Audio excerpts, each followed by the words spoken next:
Hello friends, welcome to Career Pulse. ಕೇಂದ್ರ ಸರ್ಕಾರದಲ್ಲಿ ಕೆಲಸ ಮಾಡಬೇಕು ಅನ್ನೋದು ತುಂಬ ಜನರ ಕನಸು. ಇವತ್ತು ಆ ಕನಸನ್ನು ನನಸು ಮಾಡೋಕ್ಕೆ ಒಂದು ಗೋಲ್ಡನ್ ಅಪಾರ್ಚುನಿಟಿ ಬಂದಿದೆ. ಸ್ಟಾಫ್ ಸೆಲೆಕ್ಷನ್ ಕಮಿಷನ್ ಅಂದರೆ SSCಯು ತನ್ನ 2026ನೇ ಸಾಲಿನ ಫೇಸ್ 14 ನೋಟಿಫಿಕೇಷನನ್ನು ರಿಲೀಸ್ ಮಾಡಿದೆ. ಇಲ್ಲಿರೋ ಸ್ಪೆಷಾಲಿಟಿ ಏನಂದರೆ, ನೀವು ಬರೀ 10ನೇ ತರಗತಿ ಪಾಸಾಗಿದ್ದರೂ ಸೆಂಟ್ರಲ್ ಗೌರ್ಮೆಂಟ್ ಎಂಪ್ಲಾಯ್ ಆಗಬಹುದು. ಹಾಗೆಯೇ PUC ಮತ್ತು ಯಾವುದೇ ಡಿಗ್ರಿ ಮುಗಿಸಿದ್ರೂ ಕೂಡ ಇಲ್ಲಿ ಸಾವಿರಾರು ಹುದ್ದೆಗಳಿವೆ. ಈ ವಿಡಿಯೋದಲ್ಲಿ ನಾನು ಕಂಪ್ಲೀಟಾಗಿ ಎಕ್ಸ್ಪ್ಲೈನ್ ಮಾಡ್ತೀನಿ. ಯಾವ್ಯಾವ ಹುದ್ದೆಗಳಿವೆ, ಹೇಗೆ ಅಪ್ಲೈ ಮಾಡಬೇಕು ಅನ್ನೋದನ್ನು ಡೀಟೇಲಾಗಿ ಹೇಳ್ತೀನಿ. ಸ್ಕಿಪ್ ಮಾಡದೆ ಕೊನೆಯವರೆಗೂ ನೋಡಿ. ಮೊದಲಿಗೆ ಈ ಹುದ್ದೆಗಳಿಗೆ ಅರ್ಜಿ ಸಲ್ಲಿಸಲು ಇರುವಂತಹ ಅಪ್ಲಿಕೇಶನ್ ಡೇಟ್ಸ್ಗಳನ್ನು ನೋಡ್ಕೊಂಡ್ಬಿಡೋಣ. ಈ ಹುದ್ದೆಗಳಿಗೆ ಅರ್ಜಿ ಸಲ್ಲಿಕೆ ಆಲ್ರೆಡಿ ಏಪ್ರಿಲ್ 13ರಿಂದ ಶುರುವಾಗಿದೆ. ಮೇ 4ನೇ ತಾರೀಕು ಅಪ್ಲೈ ಮಾಡೋಕ್ಕೆ ಲಾಸ್ಟ್ ಡೇಟ್ ಆಗಿರುತ್ತೆ. ಲಾಸ್ಟ್ ದಿನದವರೆಗೂ ಕಾಯಬೇಡಿ, ಏಕೆಂದರೆ ಲಾಸ್ಟ್ ಮೊಮೆಂಟ್ನಲ್ಲಿ ಸರ್ವರ್ ತುಂಬ ಬ್ಯುಸಿ ಇರುತ್ತೆ. ಇನ್ ಕೇಸ್ ನೀವು ಅಪ್ಲಿಕೇಶನ್ ಹಾಕುವಾಗ ಏನಾದರೂ ಮಿಸ್ಟೇಕ್ ಮಾಡಿದರೆ ಅದನ್ನು ಸರಿಪಡಿಸಿಕೊಳ್ಳೋಕೆ ಅಂದರೆ ಕರೆಕ್ಷನ್ ವಿಂಡೋ ಮೇ 11ರಿಂದ 13ರವರೆಗೆ ಓಪನ್ ಇರುತ್ತೆ. ಇನ್ನು ಎಕ್ಸಾಮ್ ಬಗ್ಗೆ ಕೇಳೋದಾದರೆ ಜೂನ್ 2026ರಲ್ಲಿ ಪರೀಕ್ಷೆ ನಡೆಯೋ ಸಾಧ್ಯತೆ ಇದೆ. ಸೊ ಪ್ರಿಪ್ರೇಷನ್ ಮಾಡೋಕ್ಕೆ ನಿಮಗೆ ಇನ್ನೂ 2 ತಿಂಗಳ ಟೈಮ್ ಇದೆ. ಈಗಲೇ ಸ್ಟಡಿ ಸ್ಟಾರ್ಟ್ ಮಾಡಿ. ಈಗ ವೇಕೆನ್ಸಿ ಡೀಟೇಲ್ಸ್ ಬಗ್ಗೆ ನೋಡೋದಾದರೆ, ಈ ಸಾರಿ ಟೋಟಲ್ ಆಗಿ 3003 ಹುದ್ದೆಗಳನ್ನು ಭರ್ತಿ ಮಾಡ್ತಾ ಇದ್ದಾರೆ. ಇದು ಟೆಂಪರೇಟಿವ್, ಅಂದರೆ ಮುಂದಿನ ದಿನಗಳಲ್ಲಿ ಇಲಾಖೆಗಳು ಈ ಸಂಖ್ಯೆಯನ್ನು ಹೆಚ್ಚು ಕೂಡ ಮಾಡಬಹುದು. ಇಲ್ಲಿ ಹುದ್ದೆಗಳನ್ನು 3 ಭಾಗಗಳಾಗಿ ಡಿವೈಡ್ ಮಾಡಿದ್ದಾರೆ. ಒಂದು 10th ಲೆವೆಲ್ ಹುದ್ದೆಗಳು, ಅಂದರೆ ನೀವು ಬರೀ SSLC ಆಗಿದ್ದರೆ ಸಾಕು. ಎರಡನೆಯದು PUC ಅಥವಾ 12th ಲೆವೆಲ್ ಹುದ್ದೆಗಳು. ಇನ್ನು ಮೂರನೆಯದು ಪದವಿ ಅಂದರೆ ಗ್ರ್ಯಾಜುಯೇಷನ್ ಲೆವೆಲ್ ಹುದ್ದೆಗಳು. ನೀವು ಯಾವ ಕ್ವಾಲಿಫಿಕೇಷನ್ ಹೊಂದಿದ್ದೀರೋ ಆ ಹಂತದ ಎಕ್ಸಾಮನ್ನು ನೀವು ಆರಿಸ್ಕೊಳ್ಬಹುದು. ಇನ್ಫ್ಯಾಕ್ಟ್ ನೀವು ಡಿಗ್ರಿ ಓದಿದರೆ ನೀವು 10th ಮತ್ತು 12th ಲೆವೆಲ್ನ ಹುದ್ದೆಗಳಿಗೂ ಕೂಡ ಅಪ್ಲೈ ಮಾಡಬಹುದು ಅನ್ನೋದು ಇಲ್ಲಿರೋ ಬೆಸ್ಟ್ ಪಾರ್ಟ್. ಇನ್ನು ಯಾವ ವೇಕೆನ್ಸಿಗಳಿವೆ ಅಂತ ನೋಡೋದಾದರೆ, ನೀವು ಬರೀ SSLC ಮುಗಿಸಿದರೆ ನಿಮಗೆ ಮುಖ್ಯವಾಗಿ ಲ್ಯಾಬ್ರೇಟರಿ ಅಟೆಂಡೆಂಟ್, ಫೀಲ್ಡ್ ಅಸಿಸ್ಟೆಂಟ್ ಹುದ್ದೆಗಳಿವೆ. ನಿಮಗೆ ಫೀಲ್ಡ್ ವರ್ಕ್ ಇಷ್ಟ ಅಂದರೆ field assistant is the best. ಇನ್ನು ಆಫೀಸ್ ಕೆಲಸ ಬೇಕು ಅನ್ನೋರಿಗೆ ಲೋವರ್ ಡಿವಿಷನ್ ಕ್ಲರ್ಕ್ ಅಂದರೆ LDC ಹುದ್ದೆ ಇದೆ. ಮೆಡಿಕಲ್ ಫೀಲ್ಡ್ ಇಂಟ್ರೆಸ್ಟ್ ಇರೋರಿಗೆ ನರ್ಸಿಂಗ್, ಆರ್ಡರ್ಲಿ ಅವಕಾಶವಿದೆ. ಅಷ್ಟೇ ಅಲ್ಲದೆ ಶಾರ್ಟ್ ಹ್ಯಾಂಡ್ ಗೊತ್ತಿರೋರಿಗೆ ಸ್ಟೆನೋಗ್ರಾಫರ್ ಗ್ರೇಡ್ 3, ಟೆಕ್ನಿಕಲ್ ಇಂಟ್ರೆಸ್ಟ್ ಇರೋರಿಗೆ ಡ್ರಿಲ್ಲರ್ ಹುದ್ದೆಗಳು ಇವೆ. ಇನ್ನು PUC ಆಧಾರಿತ ಕೆಲಸಗಳನ್ನು ನೋಡೋದಾದರೆ, ಟೆಕ್ನಿಕಲ್ ಬ್ಯಾಕ್ಗ್ರೌಂಡ್ ಇರೋರಿಗೆ ಜೂನಿಯರ್ ಇಂಜಿನಿಯರ್ ಮತ್ತು ಜೂನಿಯರ್ ಟೆಕ್ನಿಕಲ್ ಆಫೀಸರ್ ಪೋಸ್ಟ್ಗಳು. ಅರಣ್ಯ ಇಲಾಖೆಯಲ್ಲಿ ಕೆಲಸ ಮಾಡೋ ಆಸೆ ಇದ್ದರೆ ಡೆಪ್ಯೂಟಿ ರೇಂಜರ್ ಹುದ್ದೆಗಳು. ಕೃಷಿ ಬಗ್ಗೆ ನಾಲೆಜ್ ಇದ್ದರೆ ಅಗ್ರಿಕಲ್ಚರಲ್ ಅಸಿಸ್ಟೆಂಟ್, ಲ್ಯಾಬ್ಗಳಲ್ಲಿ ಲ್ಯಾಬ್ರೇಟರಿ ಅಸಿಸ್ಟೆಂಟ್ ಹುದ್ದೆಗಳು ಇವೆ. ಅಷ್ಟೇ ಅಲ್ಲದೆ ಸ್ಟೋರ್ ಮ್ಯಾನೇಜ್ ಮಾಡೋ ಇಂಟ್ರೆಸ್ಟ್ ಇರೋರಿಗೆ ಸ್ಟೋರ್ ಕೀಪರ್ ಕೆಲಸ ಕೂಡ ಇದೆ. ಇನ್ನು ಒಂದು ವೇಳೆ ನೀವು ಗ್ರ್ಯಾಜುಯೇಷನ್ ಪೂರ್ಣಗೊಳಿಸಿದರೆ ಅಕೌಂಟ್ಸ್ ಇಂಟ್ರೆಸ್ಟ್ ಇರೋರಿಗೆ ಅಕೌಂಟೆಂಟ್, ಮಾರ್ಕೆಟಿಂಗ್ ಫೀಲ್ಡ್ಗೆ ಮಾರ್ಕೆಟಿಂಗ್ ಅಸಿಸ್ಟೆಂಟ್ ಹುದ್ದೆಗಳು. ರಿಸರ್ಚ್ ಮತ್ತು ಸೈನ್ಸ್ ಇಷ್ಟಪಡೋರಿಗೆ ರಿಸರ್ಚ್ ಅಸಿಸ್ಟೆಂಟ್ ಮತ್ತು ಸೀನಿಯರ್ ಸೈಂಟಿಫಿಕ್ ಅಸಿಸ್ಟೆಂಟ್ನಂತಹ ಗೌರವಾನ್ವಿತ ಪೋಸ್ಟ್ಗಳು ಇವೆ. ಇನ್ನು ಲಾ ಮುಗಿಸಿದವರಿಗೆ ಅಸಿಸ್ಟೆಂಟ್ ಲೀಗಲ್, ಪ್ರಿಂಟಿಂಗ್ ನಾಲೆಜ್ ಇರೋರಿಗೆ ಅಸಿಸ್ಟೆಂಟ್ ಪ್ರಿಂಟಿಂಗ್ ಮತ್ತು ಬುಕ್ಸ್ ಅಥವಾ magazine editing ಇಷ್ಟಪಡೋರಿಗೆ proof reader ಕೆಲಸಗಳಿವೆ. Surveying ಬಗ್ಗೆ ಗೊತ್ತಿರೋರಿಗೆ ಸರ್ವೇಯರ್ ಹುದ್ದೆಗಳು ಕೂಡ ಲಭ್ಯವಿದೆ. ನೆನಪಿಡಿ, ನೀವು ಗ್ರ್ಯಾಜುಯೇಷನ್ ಆಗಿರೋದ್ರಿಂದ ಇಲ್ಲಿ ಡಿಗ್ರಿ ಲೆವೆಲ್ ಪೋಸ್ಟ್ ಅಷ್ಟೇ ಅಲ್ಲ, ನೀವು ಬೇಕಿದ್ದರೆ 10th ಮತ್ತು 12th ಲೆವೆಲ್ ಪೋಸ್ಟ್ಗಳಿಗೂ ಕೂಡ ಸಪ್ರೇಟಾಗಿ ಅಪ್ಲೈ ಮಾಡಬಹುದು. ಸೊ ನಿಮ್ಮ ಎಜುಕೇಷನ್ಗೆ ತಕ್ಕಂತೆ ಜಾಸ್ತಿ ಪೋಸ್ಟ್ಗಳಿಗೆ ಅಪ್ಲೈ ಮಾಡೋದು ನಿಮ್ಮ ಸಕ್ಸಸ್ ರೇಟನ್ನು ಹೆಚ್ಚಿಸುತ್ತೆ. ಈ ನೇಮಕಾತಿಯ ಒಂದು ಪ್ರಮುಖ ಭಾಗಕ್ಕೆ ಬರೋಣ. ನೂರಾರು ಹುದ್ದೆಗಳಲ್ಲಿ ನೀವು ವಿದ್ಯಾರ್ಹತೆಗೆ ತಕ್ಕಂಥ ಹುದ್ದೆಯನ್ನು ಹೇಗೆ ಹುಡುಕಬೇಕು ಅನ್ನೋದು ಇಲ್ಲಿದೆ ನೋಡಿ. ಮೊದಲು ನೀವು SSC ಹೊರಡಿಸಿರುವಂತಹ ಅಧಿಕೃತ ಅಫಿಷಿಯಲ್ ನೋಟಿಫಿಕೇಷನನ್ನು ಓಪನ್ ಮಾಡಿ, ಅಲ್ಲಿ ಪ್ಯಾರಾ 2ರಲ್ಲಿ ನೀಡಿರುವಂತಹ ವೆಬ್ಸೈಟ್ ಲಿಂಕ್ ಮೇಲೆ ಕ್ಲಿಕ್ ಮಾಡಿ. ಆಗ ನಿಮ್ಮ ಮುಂದೆ ಒಂದು ಹೊಸ ವಿಂಡೋ ಓಪನ್ ಆಗುತ್ತೆ. ಮೊದಲು ಅಲ್ಲಿ ಎಕ್ಸಾಮಿನೇಷನ್ ಎಂಬಲ್ಲಿ ಫೇಸ್ 14 2026 ಅಂತ ಕ್ಲಿಕ್ ಮಾಡಿ. ಇನ್ನು ಸೆಲೆಕ್ಷನ್ ಪೋಸ್ಟ್ಸ್ ಎಂಬುದನ್ನು ಆಯ್ಕೆ ಮಾಡಿಕೊಂಡ ನಂತರ ಅಲ್ಲಿ ಕೆಳಗಿರುವ ರೀಜನ್ ಎಂಬಲ್ಲಿ ನೀವು ಯಾವ ವಲಯದ ಹುದ್ದೆ ನೋಡಲು ಬಯಸುತ್ತೀರೋ ಅದನ್ನು ಆಯ್ಕೆ ಮಾಡಿ. ಉದಾಹರಣೆಗೆ ಕರ್ನಾಟಕ ಅಭ್ಯರ್ಥಿಗಳು KKR ಕರ್ನಾಟಕ ಕೇರಳ ರೀಜನ್ ಅಂತ ಆಯ್ಕೆ ಮಾಡಿ ಸರ್ಚ್ ಬಟನ್ ಒತ್ತಿ. ಈಗ ನಿಮ್ಮ ಮುಂದೆ ಕರ್ನಾಟಕ ಮತ್ತು ಕೇರಳ ವಲಯದ ಎಲ್ಲ ಹುದ್ದೆಗಳ ಪಟ್ಟಿ ಕಾಣಿಸಿಕೊಳ್ಳುತ್ತೆ. ಇಲ್ಲಿ ಪ್ರತಿಯೊಂದು ಹುದ್ದೆಯ ಮುಂದೆ ಕಣ್ಣಿನ ಗುರುತು ಅಂದರೆ ವ್ಯೂ ಡೀಟೇಲ್ಸ್ ಎಂಬ ಆಪ್ಷನ್ ಇರುತ್ತೆ. ಅದರ ಮೇಲೆ ನೀವು ಕ್ಲಿಕ್ ಮಾಡಿದಾಗ ನಿಮಗೆ ಆ ನಿರ್ದಿಷ್ಟ ಹುದ್ದೆಗೆ ಬೇಕಾದಂತಹ ನಿಖರವಾದ ಶೈಕ್ಷಣಿಕ ಅರ್ಹತೆ ಏನು, ವಯೋಮಿತಿ ಎಷ್ಟಿರಬೇಕು, ಸಂಬಳ ಅಥವಾ ಪೇ ಸ್ಕೇಲ್ ಎಷ್ಟು ಸಿಗುತ್ತೆ ಮತ್ತು ಆ ಕೆಲಸದ ಸ್ವರೂಪವೇನು ಅಥವಾ ಅಗತ್ಯವಿರುವ ಸ್ಕಿಲ್ಸ್ಗಳು ಯಾವುವು ಎಂಬ ಸಂಪೂರ್ಣ ಮಾಹಿತಿ ಲಭ್ಯವಾಗುತ್ತೆ. ನೆನಪಿಡಿ, ಒಂದೇ ಅಭ್ಯರ್ಥಿ ಬೇರೆ ಬೇರೆ ವಿದ್ಯಾರ್ಹತೆಯ ಆಧಾರದ ಮೇಲೆ ಒಂದಕ್ಕಿಂತ ಹೆಚ್ಚು ಹುದ್ದೆಗಳಿಗೂ ಅರ್ಜಿ ಸಲ್ಲಿಸಬಹುದು. ಆದ್ದರಿಂದ ಅರ್ಜಿ ಹಾಕುವ ಮುನ್ನ ಈ ರೀತಿ ಚೆಕ್ ಮಾಡಿಕೊಳ್ಳುವುದು ಬಹಳ ಮುಖ್ಯ.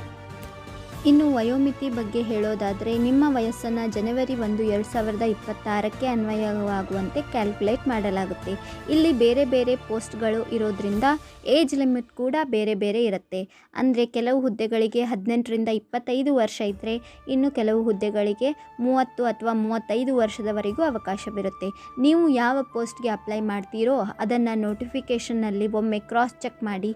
ಇನ್ನೊಂದು ಮೋಸ್ಟ್ ಇಂಪಾರ್ಟೆಂಟ್ ವಿಷಯ ಅಂದರೆ, ನಿಮ್ಮ ಡೇಟ್ ಆಫ್ ಬರ್ತ್ ಪ್ರೂಫ್ಗಾಗಿ ಕೇವಲ ನಿಮ್ಮ 10th ಸ್ಟ್ಯಾಂಡರ್ಡ್ ಮಾರ್ಕ್ಸ್ ಕಾರ್ಡನ್ನು ಮಾತ್ರ ಕನ್ಸಿಡರ್ ಮಾಡ್ತಾರೆ. ಬೇರೆ ಯಾವುದೇ ಡಾಕ್ಯುಮೆಂಟ್ ಇಲ್ಲಿ ನಡೆಯೋದಿಲ್ಲ. ಒಂದು ವೇಳೆ ನೀವು ಜನರಲ್ ಏಜ್ ಲಿಮಿಟ್ ಕ್ರಾಸ್ ಮಾಡಿದ್ರೂ ಚಿಂತೆ ಮಾಡಬೇಡಿ, ಏಕೆಂದರೆ ಗೌರ್ಮೆಂಟ್ ರೂಲ್ಸ್ ಪ್ರಕಾರ ಏಜ್ ರಿಲ್ಯಾಕ್ಸೇಷನ್ ಕೂಡ ಇದೆ. SC ಮತ್ತು ST ಅಭ್ಯರ್ಥಿಗಳಿಗೆ 5 ವರ್ಷ, OBC ಅಭ್ಯರ್ಥಿಗಳಿಗೆ 3 ವರ್ಷ ಎಕ್ಸ್ಟ್ರಾ ರಿಯಾಯಿತಿ ಸಿಗುತ್ತೆ. ಇನ್ನು ಫಿಸಿಕಲಿ ಹ್ಯಾಂಡಿಕ್ಯಾಪ್ಡ್ ಅಂದರೆ PWD ಅಭ್ಯರ್ಥಿಗಳಿಗೆ 10ರಿಂದ 15 ವರ್ಷದವರೆಗೆ ಸಡಿಲಿಕೆ ಇರುತ್ತೆ. ಹಾಗೆಯೇ ಮಾಜಿ ಸೈನಿಕರಿಗೆ, ವಿಧವೆಯರಿಗೆ ಹಾಗೂ ವಿಚ್ಛೇದಿತ ಮಹಿಳೆಯರಿಗೂ ಕೂಡ ಸ್ಪೆಷಲ್ ಏಜ್ ರಿಲ್ಯಾಕ್ಸೇಷನ್ ಇದೆ. ನೀವು ಈ ಮೀಸಲಾತಿ ಅಡಿಯಲ್ಲಿ ಬರೋ ಹಾಗಿದ್ದರೆ ಖಂಡಿತ ಈ ಬೆನಿಫಿಟನ್ನು ಯೂಸ್ ಮಾಡ್ಕೊಳ್ಳಿ. ಇನ್ನು ಎಜುಕೇಷನ್ ಕ್ವಾಲಿಫಿಕೇಷನ್ ನೋಡೋದಾದರೆ, ನೀವು ಅಪ್ಲೈ ಮಾಡೋ ಪೋಸ್ಟ್ಗೆ ಬೇಕಾದ ಡಿಗ್ರಿ ಅಥವಾ ಎಕ್ಸ್ಪೀರಿಯನ್ಸ್ ಮೇ 4, 2026 ಒಳಗೆ ಕಂಪ್ಲೀಟ್ ಆಗಿರಬೇಕು. ಅಂದರೆ ಆ ಡೇಟ್ ಒಳಗಡೆ ನಿಮ್ಮ ಹತ್ರ ರಿಸಲ್ಟ್ ಶೀಟ್ ಇರಬೇಕು. ನೀವು ಟೆಕ್ನಿಕಲ್ ಪೋಸ್ಟ್ಗಳಿಗೆ ಎಕ್ಸ್ಪೀರಿಯನ್ಸ್ ಅಂದರೆ ಅನುಭವ ಸರ್ಟಿಫಿಕೇಟನ್ನು ಕೇಳ್ತಾರೆ. ಅದು ನಿಮ್ಮ ಡಿಗ್ರಿ ಮುಗಿದ ನಂತರ ಪಡೆದಿದ್ದಾಗಿರಬೇಕು ಅನ್ನೋದನ್ನು ಮರಿಬೇಡಿ. ಇನ್ನು ನೀವು ಓಪನ್ ಯೂನಿವರ್ಸಿಟಿ ಅಥವಾ ಡಿಸ್ಟೆನ್ಸ್ ಎಜುಕೇಷನ್ ಮೂಲಕ ಡಿಗ್ರಿ ಮಾಡಿದರೂ ಕೂಡ ಅಪ್ಲೈ ಮಾಡಬಹುದು. ಆದರೆ ಆ ಕಾಲೇಜ್ಗೆ UGCಯಿಂದ ಪಕ್ಕಾ ಅಪ್ರೂವಲ್ ಇರಲೇಬೇಕು. ಅರ್ಜಿ ಸಲ್ಲಿಸೋದು ಹೇಗೆ ಅಂತ ನೋಡೋದಾದರೆ, ಈ ಸಾರಿ SSC ಒಂದು ಬಿಗ್ ಚೇಂಜ್ ಮಾಡಿದೆ.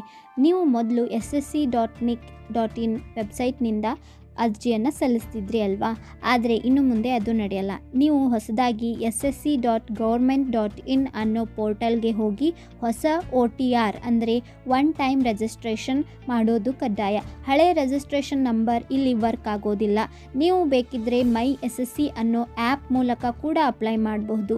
ಒಂದು ವೇಳೆ ನೀವು 3 ಹಂತದ ಹುದ್ದೆಗಳಿಗೆ ಅಪ್ಲೈ ಮಾಡ್ತೀನಿ ಅಂದರೆ ಪ್ರತಿಯೊಂದು ಪೋಸ್ಟ್ಗೆ ಸಪ್ರೇಟಾಗಿ ಅಪ್ಲಿಕೇಶನ್ ಹಾಕಿ ಸಪ್ರೇಟಾಗಿ ಫೀಸ್ ಕಟ್ಟಬೇಕು ಅನ್ನೋದನ್ನು ನೆನಪಿಡಿ. ಈ ಸಾರಿ ಅಪ್ಲಿಕೇಶನ್ ಹಾಕುವಾಗ ನೀವು ತುಂಬ ಕೇರ್ಫುಲ್ ಆಗಿರಬೇಕು. ಯಾಕಂದರೆ ಈ ಬಾರಿ ಹಳೆ ಫೋಟೋನ ಅಪ್ಲೋಡ್ ಮಾಡೋ ಹಾಗಿಲ್ಲ. ಬದಲಾಗಿ ಅಪ್ಲಿಕೇಶನ್ ಫಿಲ್ ಮಾಡೋವಾಗಲೇ ಲೈವ್ ಫೋಟೋ ಕ್ಯಾಪ್ಚರ್ ಮಾಡಬೇಕು. ಫೋಟೋ ತಗೋವಾಗ ಬ್ಯಾಕ್ಗ್ರೌಂಡ್ ಪ್ಲೇನ್ ಆಗಿರಲಿ. ಯಾವುದೇ ಕಾರಣಕ್ಕೂ ಕ್ಯಾಪ್ ಅಥವಾ ಕನ್ನಡಕವನ್ನು ಹಾಕೋಬೇಡಿ. ನಿಮ್ಮ ಸಿಗ್ನೇಚರ್ ಅಂದರೆ ಸಹಿ 10ರಿಂದ 20 KB ಒಳಗಿರಲಿ. ಒಂದು ಇಂಪಾರ್ಟೆಂಟ್ ಟಿಪ್ ಅಂದರೆ, ನೀವು ಆಧಾರ್ ಅಥೆಂಟಿಕೇಷನ್ ಮಾಡಿದರೆ ಅಪ್ಲಿಕೇಶನ್ ರಿಜೆಕ್ಟ್ ಆಗೋ ಚಾನ್ಸಸ್ ತುಂಬ ಕಡಿಮೆ ಇರುತ್ತೆ. ಸೊ ಆಧಾರ್ ದೃಢೀಕರಣ ಮಾಡೋದನ್ನು ಮರಿಬೇಡಿ.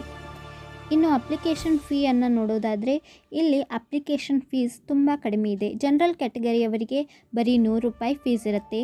ಆದರೆ ದೊಡ್ಡ ಸಹಿ ಸುದ್ದಿ ಏನಂದರೆ, ಎಲ್ಲ ವರ್ಗದ ಮಹಿಳಾ ಅಭ್ಯರ್ಥಿಗಳಿಗೆ, SC ST ವಿಕಲಚೇತನರು ಮತ್ತು ಮಾಜಿ ಸೈನಿಕರಿಗೆ ಯಾವುದೇ ಫೀಸ್ ಇರೋದಿಲ್ಲ. ಅವರು ಫ್ರೀಯಾಗಿ ಅಪ್ಲೈ ಮಾಡಬಹುದು. ಆದರೆ ಅಪ್ಲಿಕೇಶನ್ ಹಾಕಿದ ಮೇಲೆ ತಿದ್ದುಪಡಿ ಅಂದರೆ ಕರೆಕ್ಷನ್ ಮಾಡಬೇಕು ಅಂದರೆ ಮಾತ್ರ ಫಸ್ಟ್ ಟೈಮ್ಗೆ ₹200, ಸೆಕೆಂಡ್ ಟೈಮ್ಗೆ ₹500 ಫೀಸ್ ಕಟ್ಟಬೇಕಾಗುತ್ತೆ. ಸೊ ಫಸ್ಟ್ ಟೈಮ್ ಅಪ್ಲೋಡ್ ಮಾಡೋವಾಗಲೇ ಮಿಸ್ಟೇಕ್ ಇಲ್ಲದೆ ನೋಡ್ಕೊಳ್ಳಿ. ಇನ್ನು ಕರ್ನಾಟಕದವರಿಗೆ ಎಕ್ಸಾಮ್ ಸೆಂಟರ್ಸ್ ಎಲ್ಲೆಲ್ಲಿ ಇರುತ್ತೆ ಅನ್ನೋ ಡೌಟ್ ಇರುತ್ತೆ ಅಲ್ವಾ? ಡೋಂಟ್ ವರಿ, ಕರ್ನಾಟಕದ ಮುಖ್ಯ ನಗರಗಳಲ್ಲಿ ಈ ಎಕ್ಸಾಮ್ ಸೆಂಟರ್ಗಳನ್ನು ಇಟ್ಟಿದ್ದಾರೆ. ಬೆಂಗಳೂರು, ಬೆಳಗಾವಿ, ಕಲಬುರಗಿ, ಮಂಗಳೂರು, ಮೈಸೂರು, ಶಿವಮೊಗ್ಗ, ಹುಬ್ಬಳ್ಳಿ ಮತ್ತು ಉಡುಪಿಯಲ್ಲಿ ನೀವು ಪರೀಕ್ಷೆಯನ್ನು ಬರೆಯಬಹುದು. ಅಪ್ಲಿಕೇಶನ್ ಹಾಕುವಾಗ ನಿಮ್ಮ ಹತ್ತಿರ ಇರುವಂಥ ಸಿಟಿನೇ ಸೆಲೆಕ್ಟ್ ಮಾಡಿ. ಯಾಕಂದರೆ ಒಮ್ಮೆ ನೀವು ಸೆಂಟರ್ ಸೆಲೆಕ್ಟ್ ಮಾಡಿದ ಮೇಲೆ ಅದನ್ನು ಚೇಂಜ್ ಮಾಡೋ ಆಪ್ಷನ್ ಇರೋದಿಲ್ಲ.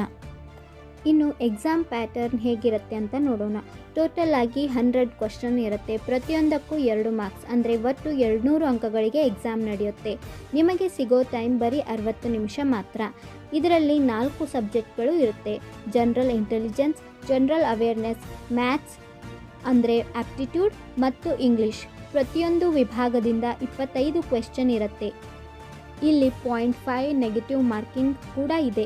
ಅಂದರೆ ನೀವು ಮಾಡೋ ಪ್ರತಿಯೊಂದು ತಪ್ಪು ಉತ್ತರಕ್ಕೂ ಅರ್ಧ ಮಾರ್ಕ್ ಕಟ್ ಆಗುತ್ತೆ. ಸೊ ತುಂಬ ಕೇರ್ಫುಲ್ಲಾಗಿ ಅಟೆಂಡ್ ಮಾಡಬೇಕು. ಇನ್ನು ಸೆಲೆಕ್ಷನ್ ಪ್ರೊಸೆಸ್ ಅಂದರೆ ಆಯ್ಕೆ ಪ್ರಕ್ರಿಯೆ ಹೇಗಿರುತ್ತೆ ಅಂತ ನೋಡೋದಾದರೆ, ಫಸ್ಟ್ ಸ್ಟೆಪ್ ಅಂದರೆ ಅದೇ ನಾವು ಈಗಲೇ ಮಾತಾಡಿದ ಹಾಗೆ ಕಂಪ್ಯೂಟರ್ ಬೇಸ್ಡ್ ಎಕ್ಸಾಮ್ ಅಂದರೆ CBE.